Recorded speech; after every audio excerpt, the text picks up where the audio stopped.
So IndyCar racing isn't like the old days anymore, huh? Well, I'm not so sure about that. And this race at Road America, I think, put a stamp on something that has been going on for a while, and we're going to discuss in more detail in this video. It's really that there's been dominance by two teams in this series, and we really haven't talked about it. We've kind of brushed it under the rug a little bit. But the dominant run by Team Penske, finishing 1 through 3, which, to be fair, has not happened since 2017, still, I think, puts a light onto something that has been going on for quite a while. And I'm interested to discuss that with you guys later on in this video. Obviously, a lot more to discuss as well with the driving standards in the series, kind of a continuation of Detroit, as well as the feel-good story of the winner.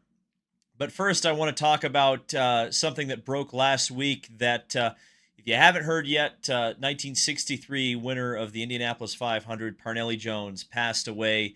And we're all real sad about that. Parnelli was one of the great race car drivers ever, of all time. In fact, look no further than Mario Andretti if you question that.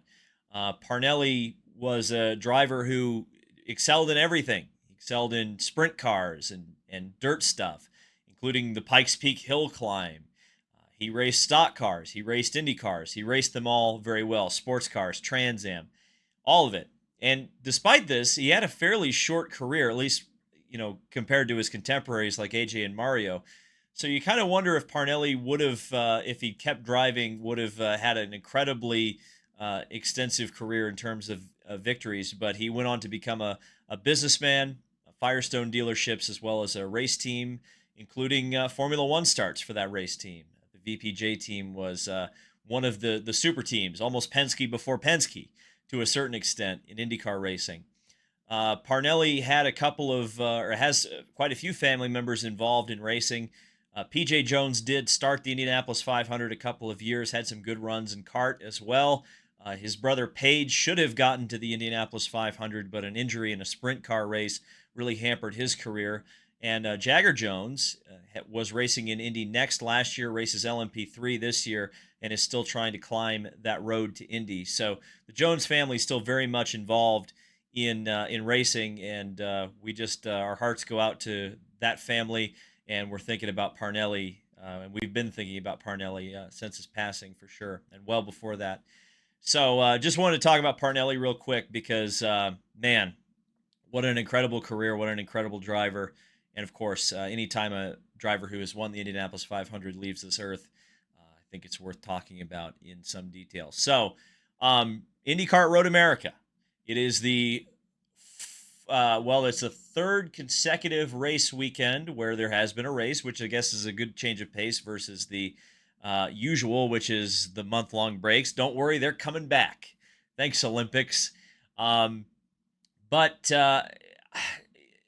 Road America is the kind of racetrack that Indy cars excel at. They look great at. It's awesome to see that Road America extended their contract through 2025 at least, hopefully longer than that, with the series, so that the Indy cars keep running around essentially America's Spa-Francorchamps.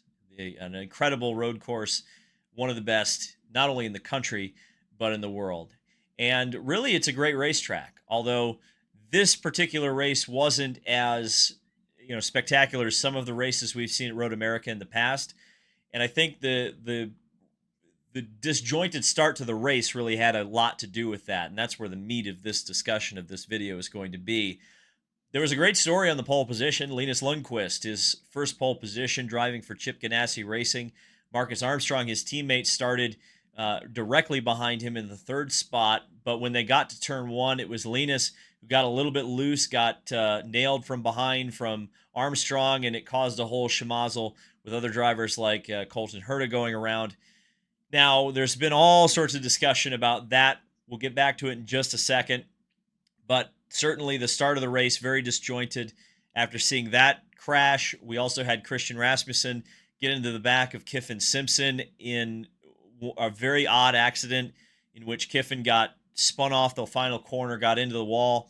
Kiffin was actually more classy than I would have been in that situation for sure, because I thought it was a pretty blatant dump, although I don't think it was intentional, but certainly one that deserved and received a penalty for Christian Rasmussen running into the back of Kiffin. But Kiffin just said, "Hey, look, he thought I was going to do something, and I did something different, and he got into the back of me." So good for Kiffin.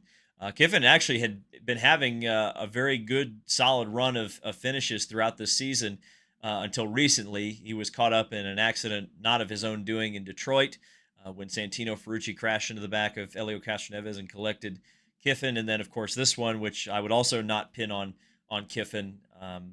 But ultimately, the ironic part of it is that Kiffin finished last, and he wasn't even the two Ganassi drivers who were crashed at turn one. But the big discussion in turn one was the Josef Newgarden controversy, or maybe I would call it a non-controversy. And I get it. Newgarden is now like public enemy number one, and we're going to be talking about, he's going to be under a very intense microscope, regardless of what happens from now on. And anytime he's involved in an incident, there's going to be question marks, especially when race control is involved. But I'm actually going to side with Josef Newgarden on this one. And I know that's an unpopular opinion, but here is my explanation and reasoning why I think race control called what they did. So here's a video retweeted by my pal Chase Holden of the Speed Street podcast, co-host with Connor Daly over there on Dirty Mo. And you can see the onboard footage here of Josef Newgarden driving into turn number one. And, a lot of people were saying if you had the sound, you could hear that he accelerated out of the corner, and that's when he got into the back of Herta.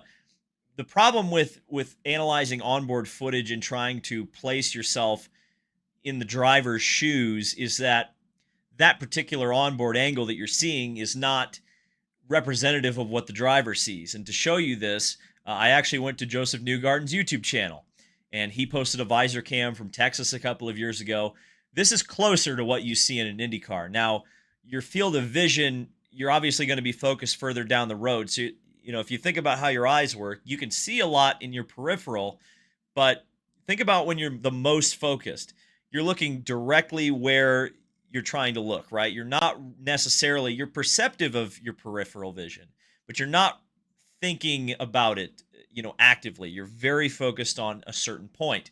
So to go back to this video, and actually I paused it at completely the right moment. If you look at Newgarden, and you can kind of see him turning into the corner, you can see where his hands are.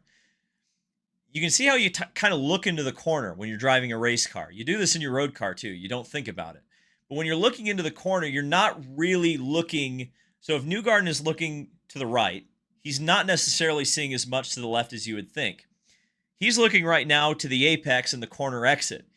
He can't really see based on where he is sitting in the car and where Colton Herta's car is specifically positioned in front of him. Essentially, Colton's car is blocking the car spinning ahead of him. It's hard to believe, but that's what he's seeing. That's why you're not seeing him react or hearing him in the footage react. And again, this is kind of deceptive when you're seeing the car spinning in front of you, because again, you're sitting on top of the roll bar and you've got a very different field of vision than the human eye actually is able to capture because of the way camera technology works. So when Newgarden's looking out of the corner and he's accelerating out of it, it's very hard for him to react to Herta once he sees Herta slowing down. And at that point, once you've hit the throttle, you've kind of committed.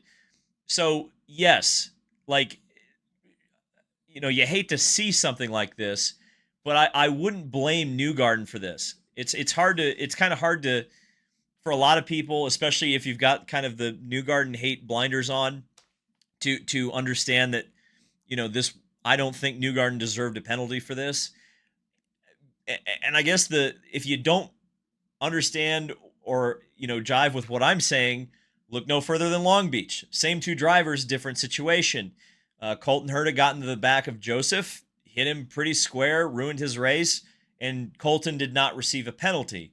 So even based on, if you're just looking at precedent, even with these two drivers, Colton didn't receive a penalty when he hit Newgarden at Long Beach, and when Newgarden hit Colton at Road America, he didn't get a penalty. That's how race control is calling it. Now, when we talk about driving standards, I made a joke, and I'm sometimes halfway serious when I say it. Sometimes I think if you're involved in contact in IndyCar in any way, especially with the driving standards going the way that they are, Sometimes I think if you spin somebody, you should just be parked. If you're gonna go that far, go for it. But right now, the way race control is calling things, they're being extremely, extremely lenient. And this is one of those instances. So past the all the schmozzling that was going on throughout the field, this was actually a pretty straightforward race, completely controlled by Team Penske, and in fact, it looked like Josef Newgarden had, uh, gotten the best strategy out of everybody because during all the yellow laps, and boy oh boy was there a lot of them in the first fifth of this race, he got his red stint out of the way, and the red tires were particularly uh, temperamental this race. Both Alexander Rossi and Scott Dixon lost out on good finishes when their tires blistered.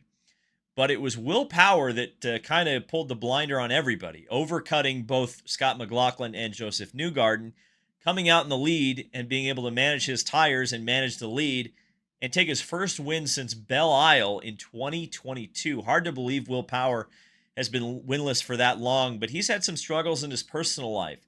His wife Liz was actually had the threat of dying from a disease at the beginning of last year, and certainly Will has admitted quite a few times that uh, situation, as you can imagine, would take your focus away from the racetrack. But Will's definitely come on strong this year for sure. He's been close at times, and now he's the points leader. And it's I think it was a feel good moment for sure to see Will Power in victory lane. Of the three Penske drivers, I guess if you were going to pick a driver who hadn't won in a while, well, Will Power was the right choice on that one. But it was cool to see him with his family in victory lane with his son Bo as well. I thought that was a nice moment, and it's kind of interesting too because Will Power has not been much of a factor the last couple of years, and now all of a sudden, despite a bad Indianapolis 500, he's in the thick of the points fight and leading it. So good for Will Power. But I guess we'll talk a little bit before I let you go about dominance in IndyCar racing. And we're told so much about how competitive this series is, and to a certain extent it is. No, don't get me wrong. Um, but I don't think it's quite as competitive as we market it as. And to kind of talk about that a little bit, the Penske domination got me thinking. And when I got thinking, I realized something that hasn't happened in quite a while. And while Pato Award was awarded the victory at St. Petersburg, Josef Newgarden got all of the accolades, and the fans saw him cross the finish line on television. And in fact, if the Penske cheating scandal doesn't happen, Penske and Ganassi have won every single IndyCar race this season. And it goes a little bit deeper than that. In fact, if you go back to 2022, I was able to only come up with these examples of non-Penske and Ganassi wins. Barber 2022, Pato Award. Indy GP 2022, Colton Herta Award again at Iowa's second race in 2022. The Indy GP second edition in 2022 went to Alexander Rossi. And then 2023 only saw three non-Penske and Ganassi wins. That was Kirkwood at Long Beach, Lundgaard at Toronto, and Nashville at and Kirkwood at Nashville. Lundgaard is the only non-Penske, non-Ganassi, non-Aero McLaren win since 2020. Man, that's rough. And when you think about this, Laguna Seca typically has favored either Josef Newgarden or Alex Palou or Scott Dixon or Colton Herta in the best case scenario. And that is the last race before the hybrid. The hybrid, the lion's share of the testing, has been Penske and Ganassi, with Aero and Andretti behind them in terms of testing. All the other teams are on the back foot. So while I'm hopeful that the hybrid will add some spice to the racing, add some unpredictability, add some mechanical challenges that we haven't seen in quite a while in IndyCar racing, the facts and the data would seem to indicate that the dominance of Penske and Ganassi, and in particular Alex Palou, Josef Newgarden, and Scott Dixon, will continue for quite a while. So just something to think about in terms of IndyCar racing and where the sport is and where it's going and where it may be headed for the foreseeable future. So thank you guys so much for watching and listening. Appreciate all of you guys. Appreciate all of you in the DL 500 Club who came to my live broadcast. I hope you enjoyed that. If I'm not on the road for Laguna Seca, I will be doing that for the Laguna race as well. So stay tuned for that. And then I'll be back on the road myself at Mid-Ohio for the next IndyCar race in the first of the hybrid era. So thank you guys so much for watching, and I'll see you in the next video.